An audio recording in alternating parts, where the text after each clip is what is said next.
দাদু, এই যে কম্পিউটারটা এটা কিভাবে কাজ করে আর প্রোগ্রামিং মানে কি? আহা, কি কঠিন প্রশ্ন রে! কেন জানতে চাইছিস?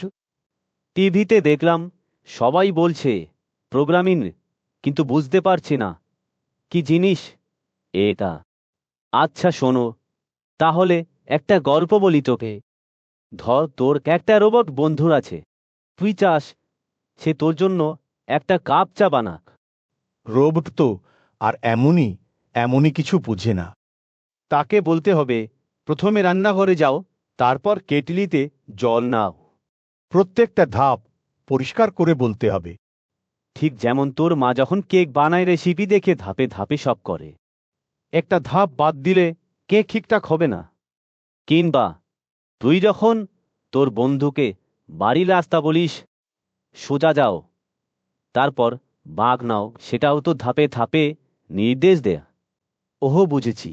তাহলে প্রোগ্রামিং মানে একটা যন্ত্রকে ধাপে ধাপে কিছু করতে বলা। আর সব কিছুকে ঠিকঠাকভাবে নির্দেশ দাও। তাহলে আমিও তো প্রোগ্রামার হতে পারি। আমি তো জানি কিভাবে সব কিছু ধাপে ধাপে বলতে হয়। একদম ঠিক বলেছিস। আমার ছোট্ট প্রোগ্রামার শুধু অনুশীলন করতে হবে।